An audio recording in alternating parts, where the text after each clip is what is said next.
Como vai, and welcome to the Super P Podcast, episode 22 of season 3. It is I, Polo Peralta, back with another episode. We were off for a little while. GK, how are you doing? I'm all right. He's always all right. But anyway, um, we have these rare sneakers up here, so that means Sean OSD is here. What's going on, What's y'all? good, bro? What's good, I haven't family? seen you. When the last time I saw you? Was it Shortly before our world changed? Yeah, was it at Port Authority or? Shortly after that. I know We together at some point shortly after that, but we were consistently rocking at the Port Authority. That was fun. Yeah, that was awesome, with Prance and the old show been there, rock that, Yep.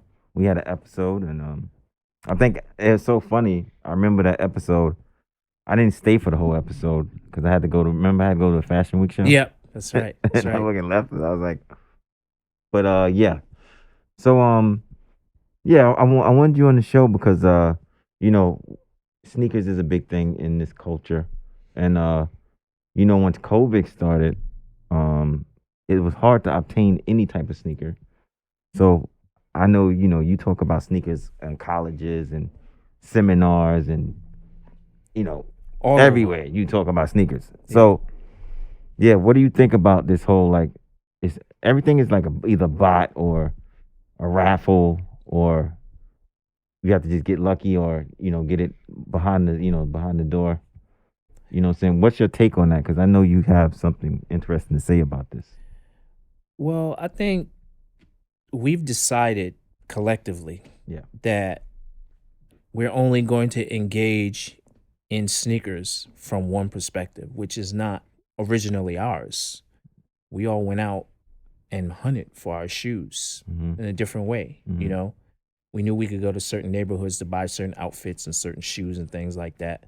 We come from that, so in our DNA, the thrill of the hunt is there, right? It's always been there for us. Even when we don't realize we're hunting, we subconsciously will get on a train or drive somewhere to get something from certain places that we know that's what it's known. That's where we know to get that, right? So the thrill of the hunt has always been in us. Our generation thrived on that. This generation of kids, the Gen Zers and, the folks before them, they didn't come up that way. We kind of made it easy for them. We already celebrated certain narratives. Sports already had certain narratives already celebrated. So there's already like a built-in hype that the brands have already taken advantage of, right? Yeah. And at the same time, they no longer want to have that middleman there with regard to dealing in wholesale pricing and shipping to the stores and dealing with that whole thing. All these brands have realized that if a shoe is worth $200-$300 on the box, and then when it hits resale, it's doubling and tripling, I need to really streamline this process and make sure I get the most I can from these shoes off top. So thus came the wave of direct to consumer, right? If I'm Nike, I'm Adidas, I'm whoever, why do I need to have thousands of partners across the globe that I got to sell to at wholesale? When now technology has already made it so that all I have to do is get it directly to you through my own app, my own website, my own distribution points. So now $190 shoe or a $220 shoe, all of that is mine. I don't have to sell it to anybody at wholesale anymore because I needed them for distribution. Right. So this total shift now has happened where the brand knows that they're going to give you what you need directly. Whoever else is out there in terms of places where we really don't want to put the effort in to reach folks, we'll still have that, retail distribution point. But for the most part, the entire experience when it comes to obtaining sneakers is all about direct to consumer. So that's the apps, that's the websites, that's directly from the brand itself. How do they manage all of that, right?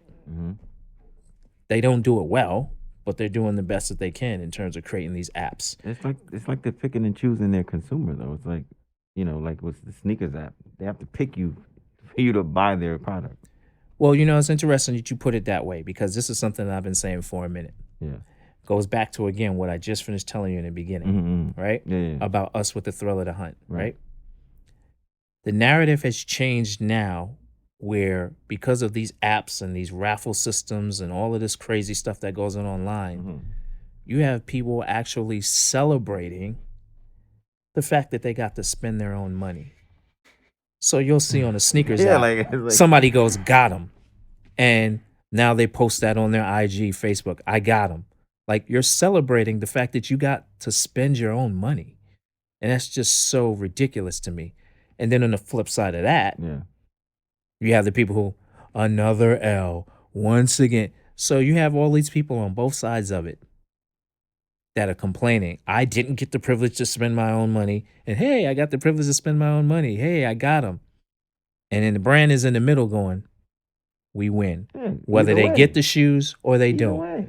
Because now you're celebrating the fact that you didn't get them by posting and bitching about it on social media.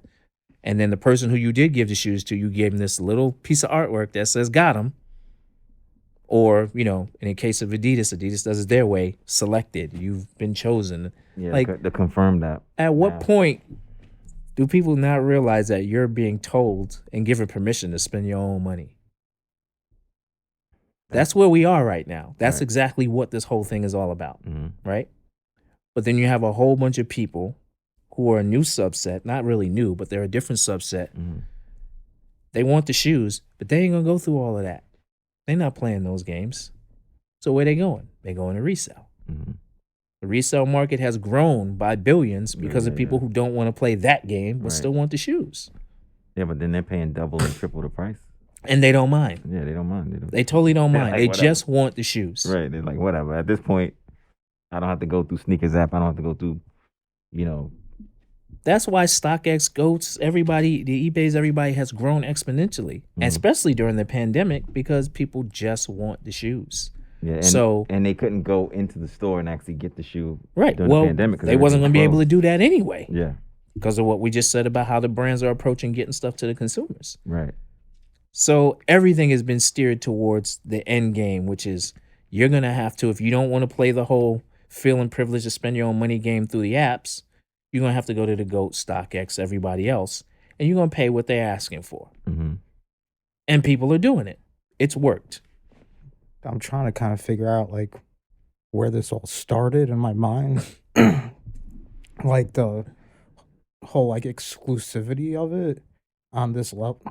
So for me, like, the Nike ID store, Elizabeth Street, like, that kind of started this whole, like, you're lucky to be able to spend your own money here because it was, like, invite only. Well, I don't take that way. The reason why I don't take that way is because you still had a whole subset of shoes that you could go out and buy, where 255 Elizabeth was a club. It was basically you had to be invited in for this unique experience to make a shoe that nobody else would have. That's the piece that's key. You would have to be able to go in and you sit down with, you know, whoever was the consultants at the time.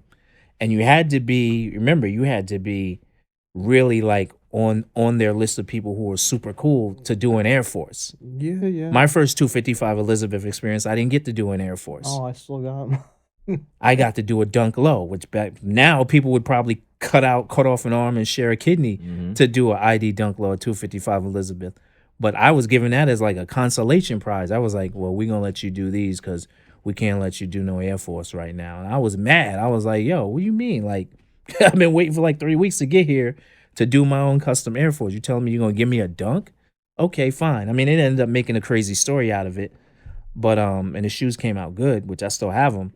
But that's like, I would be able to take that because you're sitting me down and you're allowing me to do something with my own storytelling with the shoes. I can take that. Even if it's one of those things where, okay, well, we got enough people in for this week. You got to wait till next week. I already know that at least you're sitting down with me as a customer and you paying attention to me and you allowing me to do something from a storytelling perspective. Right. I'm good with that. That's where I love 255 Elizabeth. They got a lot of money from me because of that. But right now, everybody's paying extra for everybody to look the same. Everybody's shoes is the same shoes everybody wants. So the same thing happens, though. Like, when you take something like Elizabeth Street, like, when I did my Air Force One lows, I didn't put a gold check on them because everybody had the gold check. It just matters what circle you're in. You know, you could say everybody has the same thing, but if you're amongst those people, which are the people you have to be amongst in order to obtain, you know, the invitation to this club or whatever. Oh yeah, there was then, you gatekeepers. know, I get what you're saying in that you're, perspective. There's gatekeepers. you're all yes. wearing the same stuff anyway. There's so, gatekeepers. Yes. I don't know. But this is a bigger, more worldwide version of that gatekeeper exclusivity that you're talking about. That's what I'm saying. That's what I think. And we don't know from a technological perspective or even from the brand's corporate policy perspective, we don't know what their policy is and what they do to determine who's going to be allowed to buy and who doesn't. That's where they've been able to mask that decision-making process behind the technology. Where 255 Elizabeth, it was like either you're in or you're not. And then depending on who you knew, you got walked right in. Like once you got to know certain people at 255 Elizabeth, it was like, okay, I'm coming back again next week and next week and the week after that. But this, I don't see that happening. The technology here with the way they're picking and choosing who gets to buy versus who doesn't. And now you have to, on certain apps, you got to start interacting with people, with their content more, and you got to leave comments. And like they're setting up their own fiefdom over the shoes. Do you really think they're picking and choosing? Because I just thought it was like a lottery. You know, you get a bot and it buys more tickets. I just thought it was like numbers, you know, in my head. Well, when you're talking about bots, that's different. That's a whole different level of I'm hacking into the system that a lot of brands haven't figured out. And I'm not even just talking about sneaker brands. There's like other fashion retail brands, the Balenciagas, Gucci's, everybody else. They haven't figured out bots. They be killing the inventory, like 500-600, whatever. You know what I'm saying? Like the bot thing, it's being talked about a lot through the sneaker lens because of everybody who complains that they can't get the shoes. Sure. But every as far as apparel and footwear and fashion, they all getting hit with bots.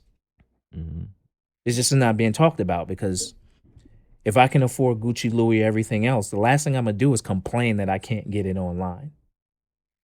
If that's the case, I'm jumping in the car and I'm going to Fifth Avenue or I'm going to wherever my strip is. I'm going to get the same piece. All right, I couldn't get it online.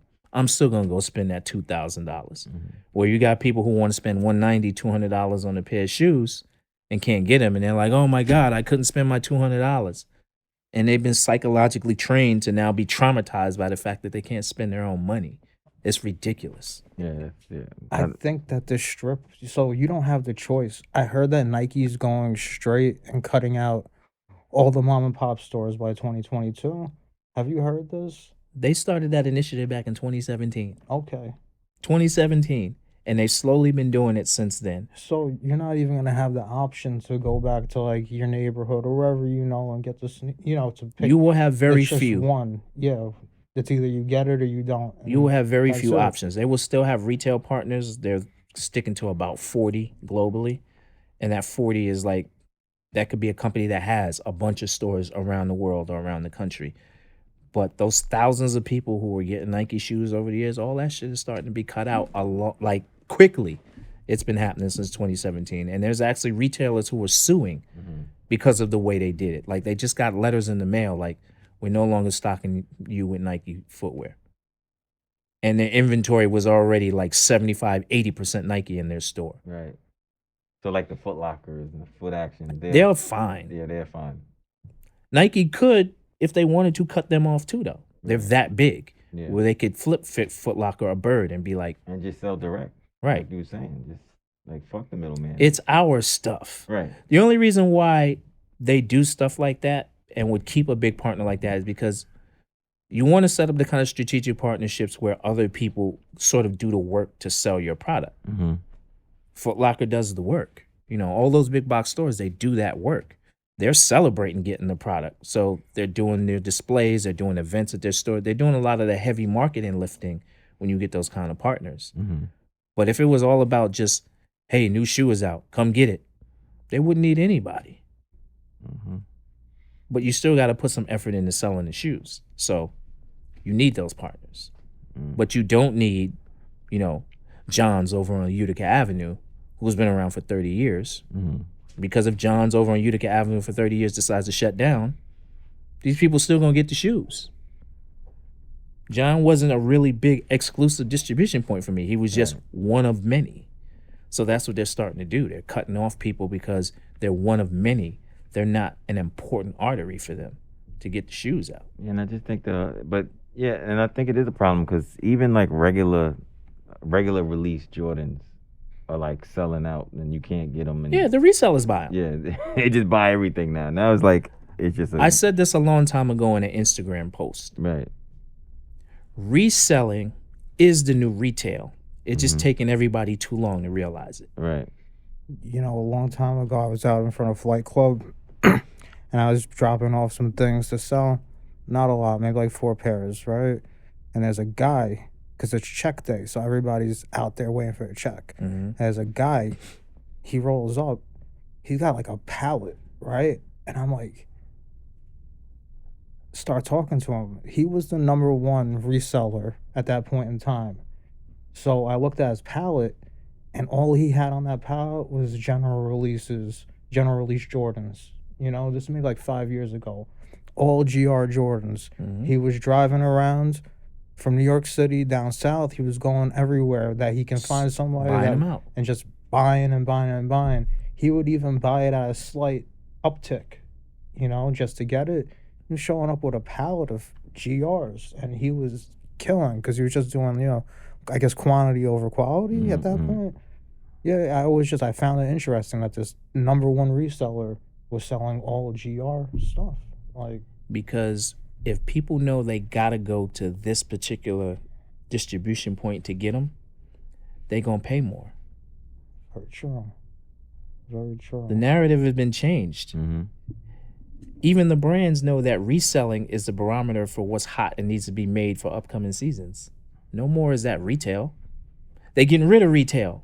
So why am I looking to retail to tell me what's hot and what trends and what colors is going to work when I could look at how much people are willing to pay on other platforms for triple the price? And the resellers were the ones who were keeping the data better than the retailers. Sure. John's on Utica Avenue wasn't doing no data collection, no market research, he was just going based on memory. Oh, well, last time we got those in, they flew out. Last time we got this model in, those flew out.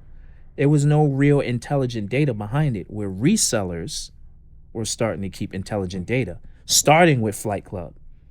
Nike and Foot Locker and everybody was knocking on Flight Club's door for years. And Flight Club would be like, yo, get out of here. We don't have to talk to y'all. Beat it. We know what we selling. We know how it sells. We know when we pay out. We know everything about how flipping shoes is working. And they kept that data exclusively for years. I remember plenty of times seeing them trying to come in and, do that little gentle, polite stroll in to talk to people and try and get into that relationship with them and get that data. But now GOAT owns Flight Club and Foot Locker put $150 million into GOAT. So now, if I give you that much money, you know what I want. And GOAT is doing well. And they own Flight Club. Financially, they're doing well. And, StockX is about to go public in a couple months. So and get ready, guys. And why are they doing that, right? Let's think about it. They're now more than sneakers, but we know the main bread and butter of their fame is sneakers. Right. They're going public based on majority of the money being made and the awareness and hype behind sneakers. Right? Yeah. That means the rest of the world now knows. Yeah. Hey, you can make a lot of money in sneakers. Yeah, if you got it, but it ain't in retail. If you got a good bot, right? It's in resale. Flip. I wanted to talk to you about some lawsuits. Yep. Okay. So the first one would be the lawsuits that are going on between Nike and what they call customizing the sneakers. Yep. It's like a very thin line between customizing and like fake to me. How do you feel about that? Is this called for or? Well, let's break down the fundamentals of what customization is first, right? Nike wasn't the first to invent customizing shoes. That was Vans in 1966. So that was when you were able to take whatever fabrics, wherever you go to, the Van Doren Rubber Company out there in Cali, and If the material was suitable enough and durable enough, they'd make your shoes for you. 1966. So, of course, because of the narrative that Nike wants to lead you to believe in terms of them being the kings of customization through Nike ID, right? Well, we all got wind of that and we were all excited about that, right? Everybody forgets that the original customizers in the game were all of us from hip hop culture. We, other than the Van Doren Rubber Company in 1966, we in hip hop created customizing sneakers because, follow me down the road. I'm listening. We were the ones who originality and not looking like anyone else were our rules of engagement every day. So if me, you, and Tommy were going out somewhere and I pull up on y'all and you got on blue and white suede Pumas and I got on blue and white suede Pumas, the rules were somebody had to change. You had to do something. If you didn't have another pair of shoes to change into, you would have to do something to your shoes, right? Change the laces, change the stripe, do something to make them individually yours. And that's from the 70s and beyond. So the real stalwarts in customization is hip hop culture. So you fast forward, right? We have Nike now, who fully aware of everybody customizing shoes, right? They create Nike ID so you can exclusively customize their shoes. Okay. Right?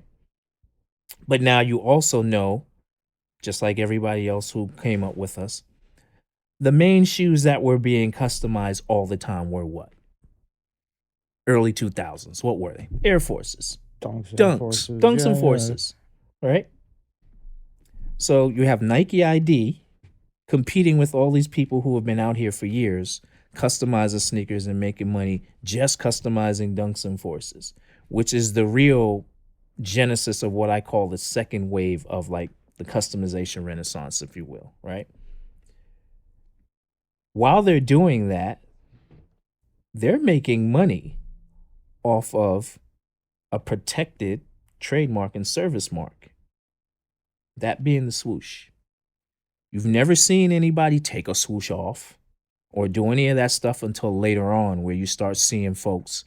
And I'll even tell you honestly, as early as the customizers I saw in the early 2000s were doing the reverse swoosh thing that Travis Scott Jordans and stuff and all these other guys are doing. I saw that stuff. You did a post about that too. Right, because I don't like the gentrification of our culture stories. And if I'm aware of the fact that somebody was doing something long before someone who jumps out here and claims that it was stolen from them, I'm going to correct that. I'm going to do what I can to make it known that that's trash. Mm-hmm. And Nike is within their rights to go after anybody that violates their intellectual property because it's theirs. Well, I guess the real question is something like what's it called? Donnie Bed-Stuy. Oh, he does the rubber dip sneakers. He does those, and he has his own sneaker that looks just like a dunk, right? Yeah, absolutely. And then there's another guy, Keto Wears, who has. Do you know what I'm talking about? Keto Wears, the skulls. I'm aware of everybody who's doing this. So are those customized sneakers, or are they like knockoffs to you? They're knockoffs because they're taking an entire fully established sneaker model, and they're not changing anything except taking the swoosh off. So what about a Bapester?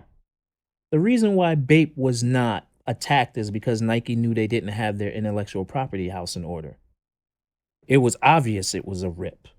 It was fully obvious. Anybody knew that was a blatant rip of an Air Force One. The reason why you didn't hear from Nike at that time was because they didn't have their legal house in order. They didn't have their intellectual property house in order. They learned from that. I mean, they're still making Bapesters, though. Like, can't they just go after them now? There's probably a deal between Nike and Bape that we don't know about. Mm-hmm. There very well might be.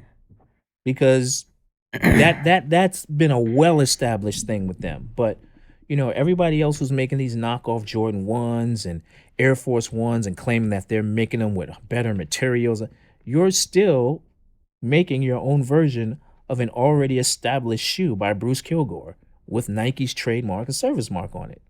So what? You took the swoosh off.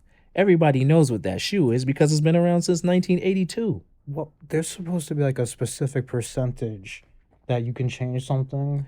There is, but we all know, if let's just say arguably 30% is the rule and you change it 31%. So the other 69%, we're still not supposed to recognize the shoe. Like, are we stupid? You know what I mean? Like, these guys are full of it with this. Well, I changed it within the legal and creative, parameters of what you can do to modify a shoe. Let's stop insulting people and get an original design to the market. I know I'm a mentor to over 50 sneaker designers in this industry. I've been behind product that has made it to market. There's plenty of talent out here. If you can't design a shoe, find somebody that can and put an original shoe out. We don't need another Air Force. We don't need another Air Jordan 1. We don't need another Air Max. We don't need any of that. There's plenty of people out here who can give you something original. And if you just did the work in terms of celebrating your business and getting behind your product, you'd be able to sell something that people won't sue you for. But instead, everybody wants to play this, I'm going to make a shoe that looks like a Puma. I'm going to make a shoe that looks like an Air Force or a Dunk, but I'm going to change this much so that nobody has anything to say to me. Like, I don't even respect that kind of logic creatively, because I know designers who are out here who spend 12, 15, 18 hours up working on a design for a shoe to make it to market. So all of those guys, I have no respect for any of them, and they all should be sued. Mm-hmm.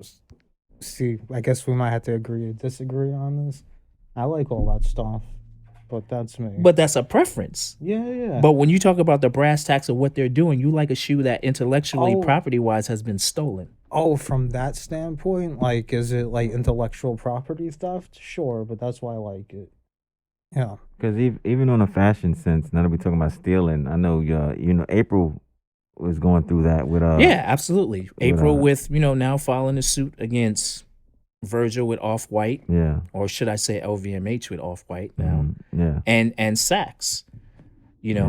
And she makes a good point. Again, an already established designer in fashion and urban fashion and streetwear, who now, because a bigger entity has more of a machine behind them, takes and infringes on her work. Mm-hmm. And women already don't get the respect they deserve as far as creators in the space. Shout out to OG April Walker. Shout out to April. You know what I'm saying? Got to get on one eventually. Yep. Can I ask a question about that whole thing? So my question would be is she talking about the diagonal stripes? Is that the sticking point in the design that she feels like I can't speak to what the exact claim is, but you look at that jacket that came out and you look at April's historical work, you can see the stealing. So can't you just say that came off a liquor bag? No. Why not? Because it's already an established historical fashion artifact. That thing that she created was the obvious inspiration for what they created. You can see it. Nobody's going to look at a liquor bag and go, oh, Off-White got that from the liquor bag. Mm-hmm. You're going to see that, and because it's in the same lens as fashion, you're going to go, wait a minute. Walker Wear made a jacket with Off-White, which is what happened. When I see it, I say, this is a liquor bag design, but, that's me. But I don't think there's any liquor bag designers who got a call saying, congratulations, April. I saw your jacket that's on sale on Saks Fifth Avenue. Maybe not. Don't think that happened. I'm willing to bet. Not. But that did happen to April. I mean, but wouldn't the liquor bag be more widespread at that point? If we're talking Again, you're talking about the lens of perception and exposure. Yeah, the average person who buys liquor doesn't even care what the bag looks like. They bought it for the liquor. The bag is just being carried. I care. Oh Jesus! But again, you're seeking and you're looking at all these things creatively because you're a creator. So you already have a different perspective on everything you come across. Sure. That's not what the rules and the laws are governed by. When people's stuff is infringed upon, it's because of what that means based on the general, average, everyday perception of people's business and commerce, not your mind. But I'm pretty sure if he did the research, like really dug deep and saw her design and then see, I mean, Off-White has a lot of designs that are ripped off of, all the sneakers are ripped off of other sneakers that came out already. I mean, it is what it is, but. When you have privilege, resources, and big muscle behind you, It makes you lazy. Right. Because you don't have to work as hard to come up with things. And should a problem arise, you have certain resources to fight and fend that off that other people don't have. Right. The reason why April stood up is because of all those other people who've been ripped off that didn't have the resources to fight. I got a good one for you. Have you ever looked at the plastic bag that a Dell mouse comes in? Nope. Have you? Yes. What is it? What logo is that? Like the Dell mouse? The Dell mouse. There's a logo on that bag. I don't remember the logo. It's the recycle logo. It's the Off-White logo. Like, that shit's been printed, like, decades and decades before Virgil did it. It was just on a plastic bag. But see, what we got to stop doing, and I say this respectfully, we have to stop pinpointing one or two people who are the infringers, and we got to get down to the root of why people feel it's so easy to steal from other people when originally when we all grew up, it was never about that. It was about the drive to be an individual, to create something original and stand on your own too. That's gone. That's why all of this infringement is happening, because everybody has this machine behind them and they already have all of this prerequisite for success that they've seen with certain models of shoes and bags and jackets and everything. And now they're no longer sitting home and being inspired to make their own. They're sampling. Oh, I think it's more than that. I think that, like, the human brain doesn't really have new ideas. It just takes what it has and remixes it. I don't agree with that. I totally don't agree with that. I mean, it's kind of proven, but I totally don't agree with that, considering there's tons of new products that come out all the time, even if they're inspired by things that already exist. That's the whole thing, inspired by things that already exist. But I think that's just the way the mind works. But collectively, that thing that you brought to the world is new. You can't say that it's not, even because it's inspired by what came before it. You came out of your parents, but you're not your parents. Sure. You're new. You're Ulysses. You're not your parents. You're not your mom and your father. Yeah, my father's Ulysses too. Well, in namesake. In namesake. But you get where I'm coming from. You get where I'm coming from. I do. Yeah. I do. So John, people can't be that lazy anymore, in my opinion. This is the time now with what has happened with COVID and with everybody having to sit home and reevaluate what's important to them creatively, personally, family-wise, and really get on your shit, like creatively, business-wise, everything, and figure this shit out while you have the time. This is my partner D and I. We call this time when COVID hit, we call it the Great Reset. D Wells. Yep. Shout out to D Wells. Shout out to D Wells. That's another brother. We call it the Great Reset. And we called it the Great Reset because this was a time where we saw everybody, like collectively, when you think about when COVID first hit, the first 4 or 5 months of it, nobody was talking about no sneakers, nothing. Nobody was talking about anything. Everybody was just on like, whoa, are we really living this existence right now? Even the brands were messed up. Right. Everybody was like, look, like nothing matters right now. Like, I got to make sure I don't have this disease. I got to make sure my family doesn't have it. Like, how do you get it? How do we protect ourselves? Everybody collectively was grind to a halt. So all of this that kicked back up is really after the first 5 or 6 months of COVID, where everybody started trying to figure out, well, how do I get these shoes? I want these shoes. And, creatively, where do I go from here? And nobody's social anymore. There's no social approval. There's no in-person interaction. It made a lot of people lazy. But it also made a lot of people realize what's important to them, and they got on their shit. And they were like, yo, okay, it's time for me to really do this the way I've been promising myself I should do it. I got no excuse. I'm home all the time now. I got no enemy but myself to do this. And that's where the creativity and all the new ideas should have came from. Instead, what we saw was a bunch of bootleg Air Jordans and bootleg Dunks come out. You're right about that. And it's all trash. Boy. Like a lot of trash. It's all trash. And high dollar trash. It's costing more than the original. Yeah, for instance, my son wanted the Black Cats for his birthday. And it came, they were retro in 2019. Yep. They want $600 for them damn things. I said, next shoe, please. I'm like, I'm not buying you a retro from 2019 for $600. That's just retarded. But that's what in his mind is acceptable. Not in yours, because you're the one who got to pull the card out and pay for it. But In his mind, that's acceptable. And to a lot of people, that's acceptable. That's why I said resell is the new retail. It's the new barometer for what the brands feel they'll be able to get away with. If a $600 Black Cat 4 comes out, right? Nobody directly from the brand. If a $600 Black Cat 4 comes out now directly from the brand, where they remix it and say, "Oh, we made these with Corinthian leather," and that's an old school Corinthian leather joke. But if they start twisting it a little bit from a story and marketing perspective and put $600 on that box, it just came out in 2019. For retail was what, $200. Resell is $600. Now in 2022, they put it back out and it's $650 with a new special box and a new story. It's going to be acceptable because of the $600 that it went for in resale when it came out in 2019. Yeah, it's fucking crazy. You know what all this stuff... So this has all happened before. Like, a lot of kids that are following this, like 20 years old, maybe like 15 years ago, there's a company called Gourmet. Right? I remember Gourmet. Yep. So they would take Jordans, they copy them and make them in canvas, right? With canvas I remember them. Shoe soles, right? Yep. And they got sued, and they had to take all their stock off the shelves. So the reason I remember it so well is because one of my friends came to my house with like 4 pairs of them. And he was like, they're just giving these things away because they can't sell them on Training the shelves. Camp by Bryant Park was one of the main places that sell those. And when that whole thing happened, they were like, get them out of here. Yeah. They might have came from there. Possible. Yeah. So, we've already seen this happen.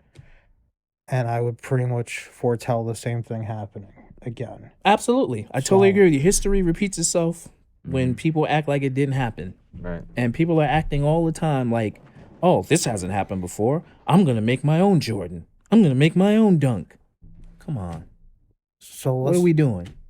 Let's talk about some things that you do like. Do you actually like things anymore or no more? It has to move me. Is there anything in the sneaker industry you like right now? I like the future.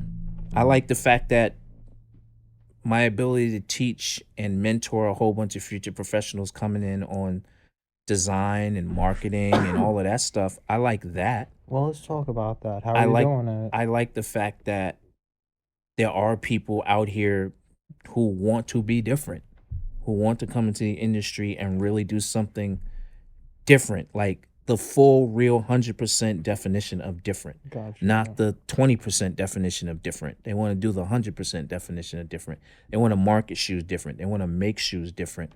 They want a different customer.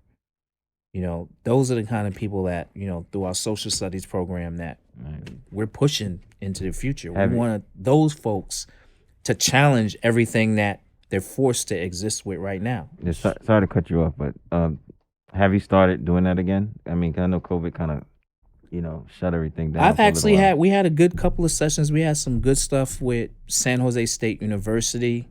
Had a good couple of sessions with them, with Drexel, with a good organization called the Accessories Council. Yeah. I was busy during COVID. That's what I'm saying. So you were doing them, I guess. Doing virtuals, virtuals. We're doing virtuals, but we are getting back into Are you going to start doing campuses again? Yep, we're going to start getting back on the college campuses, and I got a really good partnership that I'm working on right now that I'm excited about. I'm hoping that in a week I'll be able to share.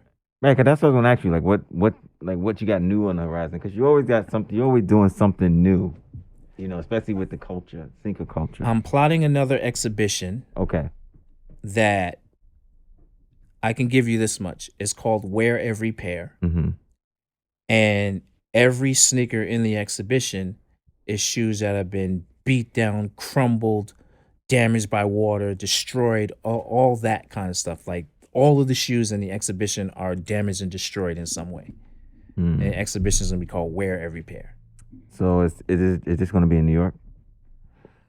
Because I know you like to move. You like to move around.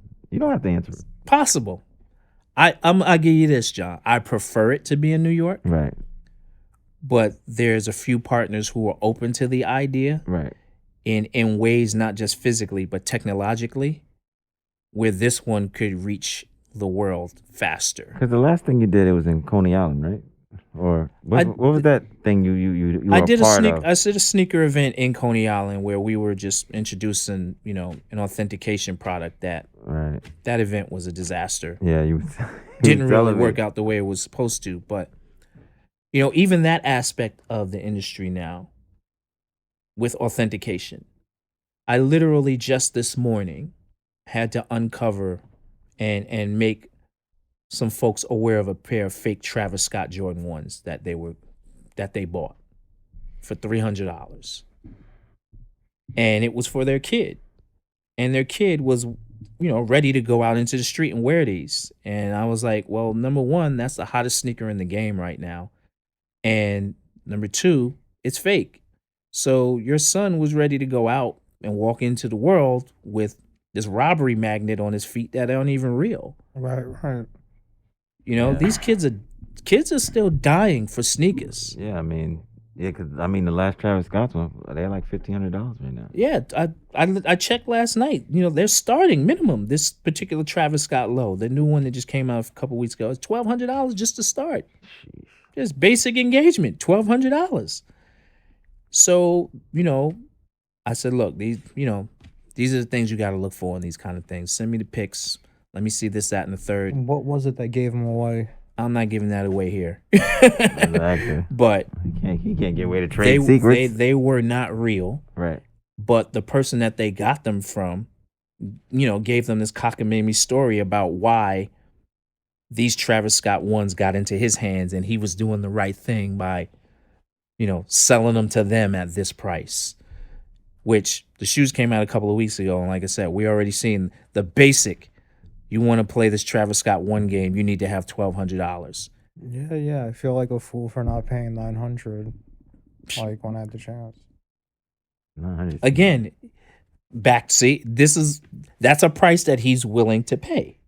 You can't shake your head at that. That's where we are now with the business. I can, because I know what I can do with $900. Personally, we can. Yeah, you know what I'm saying. But I'm saying you can't shake your head at that in like, wow, like who would do that? Yeah. Everybody's doing what it is? You two are the last two people I should be shaking your heads about something like that. You know what it is? Because I think we have more. Like, he doesn't have any kids. It's, you know what I'm saying? Like, we have more responsibility. So I think when I hear about he's gonna pay $9 for a pair of sneakers, I think that's crazy. I don't think it's crazy just because of what everybody's willing to do these days to obtain the shoes. Again, the barometer is and rules of engagement are different. So he tells me he paid $900 for a pair of Travis Scott 1s. I want to see the shoes. Right. I want to inspect them. I'm like, yo, let me see them joints. Yeah, because there is fake swimming in the There's a lot of Travis Scott 1 fakes out here, lows and highs. Yeah. There's fakes. Flight Club's got fakes too. Yeah. Like, I'm just saying they're just floating all over the place because, like, whatever. I probably shouldn't even say, but yeah, just be aware that even though something might be authenticated, it may not be real. Right. There's rules to engagement on everything, and there's everything that you have to be aware of all the things that you should be checking for when you buying shoes in certain places. That's just for that kind of money. That's part of the experience now. That's why everybody has their quote unquote authentication. Yeah. Once you go, for me, once you go past 400, you gotta check because it could be a fake. There's basic things you check on $100 shoe. It's just certain things that that the brands do as part of making you aware of their product and their process. There's stamps inside boxes. There's codes on labels. There's all kind of things you can check. But that's a lot of work for something that people just want to wear so that they can say, "Ooh, look, I got them. Me too." Like, how many pairs of flipping Air Jordan 11s are going to come out this holiday season in December? At least 1 million, right? Probably something like that's a very accurate number. Now, when we grew up, knowing up front that there was going to be 1 million pairs of something coming out, we on purpose wouldn't buy it. Sure. I agree with you. But the fact that Nike knows they can make 1 million pairs of a sneaker and it's going to sell out shows you that there isn't that much of a priority on individuality anymore in sneaker culture, because they would have never been able to get away with that 30, 40 years ago. Because even with the Yeezys, they're following the Nike model. Like, they're coming out every 2 weeks now. Yeezys are different in that there's so many diverse color schemes and themes and arrays and stuff that they get to play with. Even though it's all being done on, a few silhouettes. If a Yeezy drops on Saturday, just taking the comparison to Jordan, if a Yeezy drops on Saturday and you start walking the street, you're going to see so many different types of Yeezys on people's feet. Still all Kanye is like, oh, gotta have them Yeezys. Everybody's got to have their Yeezys to be, official now. But that same holiday season we're talking about, like where Nike and Jordan historically during the Christmas holiday season always release a Jordan 11. They started that, in 2009 with the Space Jams. There was 500,000 pairs. Yeah, I had a pair. And it was mad fakes out there of those. Remember that? Yeah, mad fakes. Yeah, definitely. They and then every year after that, it started going up and up and up, 750,000, 1 million. Now they're steady at 1 million, probably 1 million plus every year when they drop an 11 every during Christmas the holiday is about season. 1 million of those out in the public. And just knowing that number, like publicly, like unconfirmed, but still out there. Right. There's 1 million pairs of this sneaker out there. For that reason, I'm like, yo, I'm good. Don't need it. Really don't. Yeah, I think the last Jordan 11, so when the cool gray 11s came out again, it's like, I don't know, 10 years ago. They're about to drop. They're about to come out again. Yeah. I love the cool gray 11s, and I want them so bad. So I bought them in advance, not knowing that the toe cap was this whole thing where the toe cap on the picture that they showed, you could see through the top of it. And then in the release versions, it was filled with glue, so you couldn't see through. So it's like a dead giveaway. And the pair that I got, the guy must have known that this was going on, so he tried to cut the top of the toe cap and fill it with glue afterwards. Yeah, like with a syringe or some shit. Oh, wow. And, like, I just had to fucking get rid of them, and that just soured me. I was like, I'm never buying another Jordan again. This is... And that was your last one? Last one. Wow. Well, there's a whole host of sneakers. I mean, you look at what's going on in China, you would be like amazed to know that New Balance gets bootlegged heavy in China. Adidas is heavily bootlegged. Their copyright laws and things over there are different. Michael Jordan lost for years against China for his own brand. They were like, yeah, it's not similar to yours. But like, your brand is Jordan in Chinese. What do you mean? Well, not good enough. You lose, Mike. He finally won. It took him a very long time to win that. But like overseas, all bets are off when it comes to manufacturing this stuff and putting it out on the market. There's like a whole street. I can't remember what city, it escapes me right now. But there's a street called Sneaker Street in one of the Asian, provinces over there. And it's all bootleg. I've heard about this. It's all bootleg. Everything. The entire strip is all bootleg. But if people are willing to have a look and not be questioned and really don't have that level of integrity where they want to wear something that's authentic, then bootlegs is still going to maintain that multi-billion-dollar income that they get on every level. Because it's really all about a look for a lot of people. It's not about wearing an authentic garment or owning a piece of authentic art, or even little stuff like buying parts for your car that are OEM. Like, there's people who will buy the bootleg version of parts for their car. So how did you feel about the Ari dunk lows? Remember the Newport dunks? The Newport Air Force One. How did you feel about those when they came out? That was an amazing project. Loved it. Okay. Because it was an art project. That wasn't a sneaker release put out for capitalism. That was an art project. And Ari will tell you that. Yeah, no, Ari. Yeah, I agree. It was an art project, but like the Espo Air Force 2 and that were both. Obviously, people don't know the Espo, from what I hear, was really clowning Nike.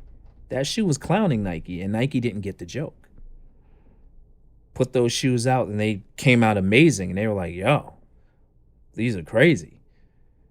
Ari, if you look, he's taking Nike and Newport and packaging them in that project and making a statement about how everybody indulges in these things. And it was just such a deep project. The colors are Newport colors. I know the whole. Well, I thing. mean, we're talking, but we got to talk like I know, like other people for the audience. Is the reason I asked you that is because how could you like the Aries but not like the Donnie BKs or the Ketos? Because like, again, Aries was an art project that was put out for sale. That was not a sneaker put out to capitalize on making money in the sneaker industry the way everybody else is. Aries was limited to 250 some odd pairs as an art project.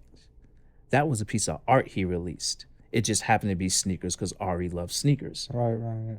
But when you dig deep into the themes that put that together, it had nothing to do with sneakers at all. It had to do with the fact that we so blindly consume things, and some of them are killing us. Mm-hmm. That was one of the, to me, that Ari sneaker was one of the greatest sneakers made of all time. And it reached the point where two big entities had to fight over who was going to sue him.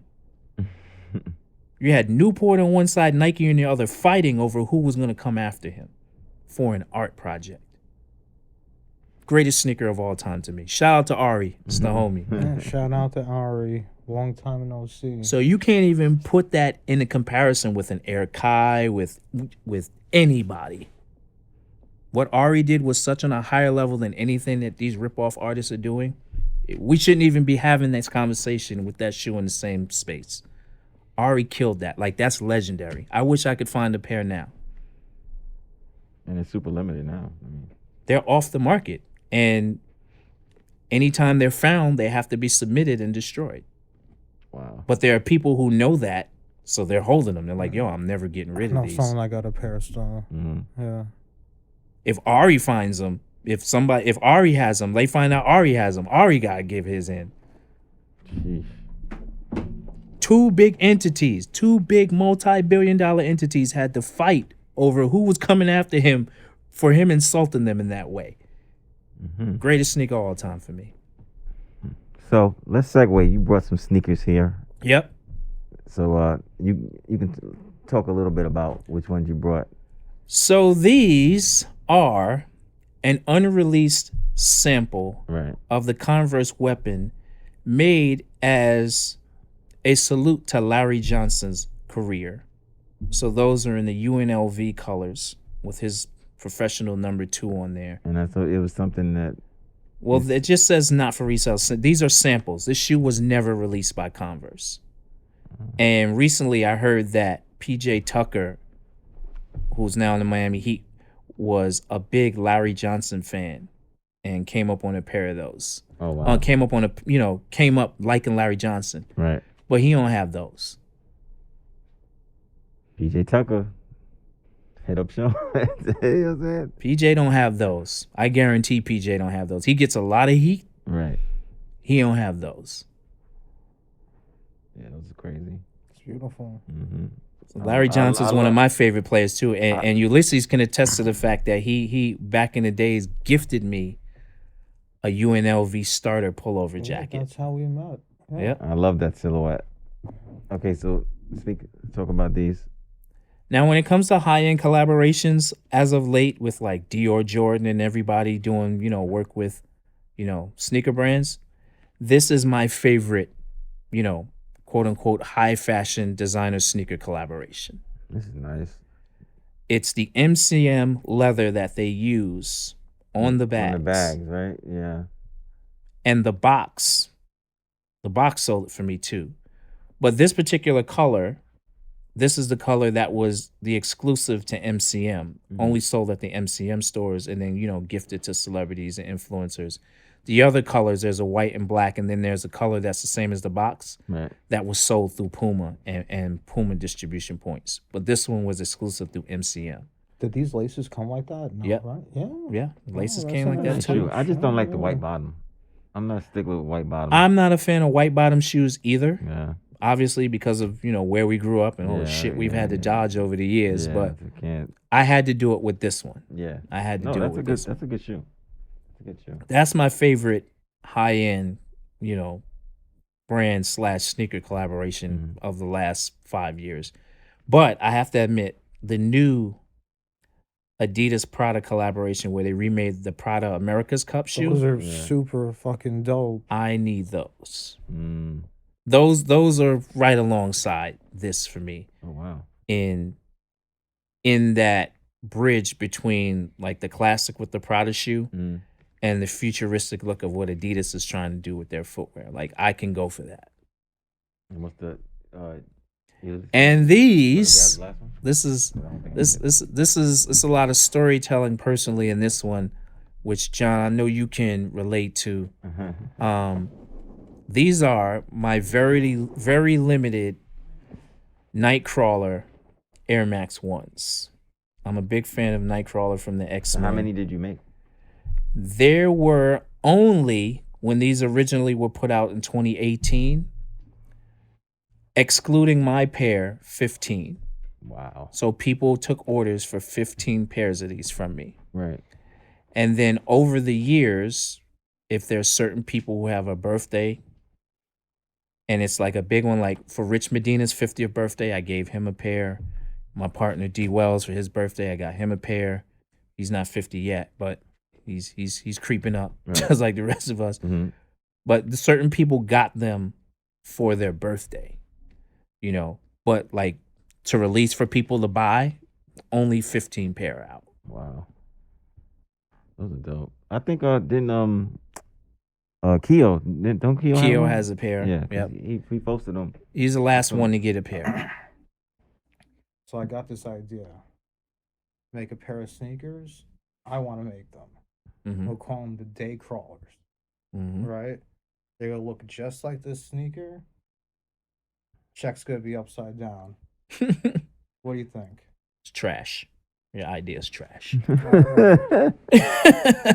I love you, and I love a lot of your ideas. That one is trash. Jeez, I was joking with you. Yeah, I know. Sean with the Hadouken. But even the box for me for this. Yeah, show the box. Huh? The storytelling on the box, like, I put a little bit of, Nightcrawler comic strip on there on the box. The Nightcrawler patch, for those of us who are still into the patches. A little bit of an art play with the old Shepherd Fairy. Remember the I know exactly. You know what I'm saying? Like, yeah, he killed it with exactly that. The reference. It's ridiculous. Oh yeah, but everyone. Yeah, the Shepherd Fairy. Yep. So, a little bit of Before it was Obama, it was Andre the Giant. Yep. So Sean, are you want to bring out another shoe, or this was the last one? So, I'm moving in further into the X-Men series. So here's the crazy thing, right? This is the second X-Men shoe that I did. Right. I did a Professor X Air Force One in 2008. Okay. And that was part of a collection of 12 shoes that I did playing around through Nike ID back when you had so many options. Like it was a lot of Nike and Jordan options on Nike ID back in like the early 2000s, before 2010. And I picked 12 X-Men and I did a shoe for 12 X-Men. Right. And I was sitting on them thinking that I had time to do it. And just how Nike does, they wake up one day and decide, well, no, you can't buy those shoes on ID anymore. So all of the shoes, I'm talking about BWs, Jordans, Dunks, Air Max, it's like a full array of stuff that I had all these designs for. I have to post them. I still have all the printed out designs that for each character in the shoes. The Professor X was the only one I got to pull the trigger on. And I did that through 255 Elizabeth. That was the last nice. 255 Elizabeth shoe that I was able to do, was my Professor X Air Force One. So are you going to bring them back out again is the question. I'm going to do more. I'm just waiting to see what. Right now, I'm totally not happy with what options Nike ID is making available, which is now Nike by You. I'm totally not happy with their options. They should be able to open the palette up. So a lot of people don't realize, a lot of people don't know this, but on Nike ID, if you're like a creator. Basically, if they know you, they'll open up a different palette option for you to work with. You like why didn't they open the palette up for you yet? Somebody, please open the palette up for Sean. Those aren't the kind of things that I really care about because I don't want to be a part of an exclusive and elite club like that because of me being who I am for the culture. So if I got to go behind closed doors and I got to have a conversation with you about something that I want to do for everybody else, then you don't want to do it for everybody else. It's still me wanting to do it for everybody else. And that's why I only work with the stuff that was available for everybody because, it's like a lot of shoes, like every now and then I'm happy to have a shoe I know nobody has in terms of, showcasing it and telling a story. Gotcha. You know me for a long time. Larry yeah. Johnson's my favorite player.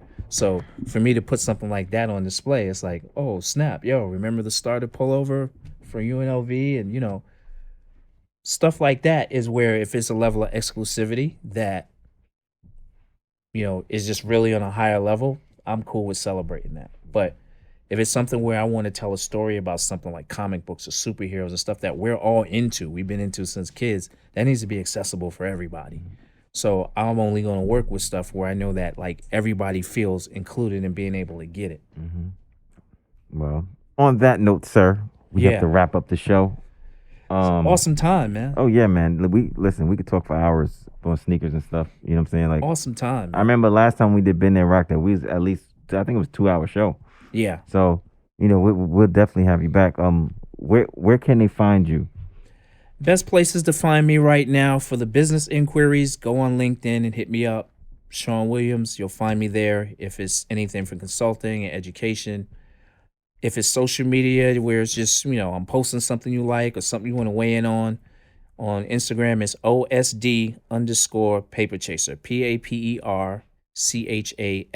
So there's no E in chaser. You find me there, those two. And I usually get back to people fairly quickly if you're not spamming me by trying to get me into crypto and Forex or you're trying to get me a certified blue check, which I don't really care about. Exactly. But, IG and LinkedIn are the two best places to reach me if you're serious or if you're serious about not being serious, whichever. But we got new exhibitions coming soon. New education initiatives and partnerships coming soon that I'm hoping I'll be able to share soon. But things have been good. Things have been good. Things have been productive. I'm very happy about the place that the industry is in from a person perspective in terms of people. A lot of product out here is trash, but from a people perspective, in terms of the new crop of people I see coming in to make a difference and people who really want to like make strides in terms of diversity and inclusion and, stuff like that, I'm happy about the direction that everything is going in. Okay. GK. Yeah. So last week, I told people to follow me at New York Department of Subculture. Yeah. And a few people did. Oh, nice. And I want to thank them. Okay, cool. It's too long to name all of them, but I want to send a sincere thank you. And you got anything? Oh yeah. Kest sent some stuff over, right? Yes. That was really nice of him, and I wear the shirt. I really appreciate that as well. And Grails by Way. Oh, they got they got me a It's a golf hat. The golf hat. Okay. It's nice. It's incredible. They're definitely the best ones doing it for that stuff. So thank you very much, guys. That's it. You got any updates on any of the stuff you work? Because you're working on a whole lot of stuff. So the update is I need to devote more time to what I'm doing because like right now I should be working on my own stuff. Right. But I'm here. Yeah, I say give me a week and I'll have some stuff out. Okay, cool. All right. You can find us on the Super Podcast on Facebook, Instagram, any podcast provider we are on, most of them. Check out our Patreon. You get the episodes 1 day early if you sign up $5 and up. Yeah. So we'll be back with another episode soon. Sean, thank you for coming through. We'll definitely have you on again. Salute, gentlemen. Thank y'all for having me, man. This was awesome. This is another chapter in the in the podcast history that we have. Word up. Word up. This was fun, man. We'll be back next week, guys. Ciao.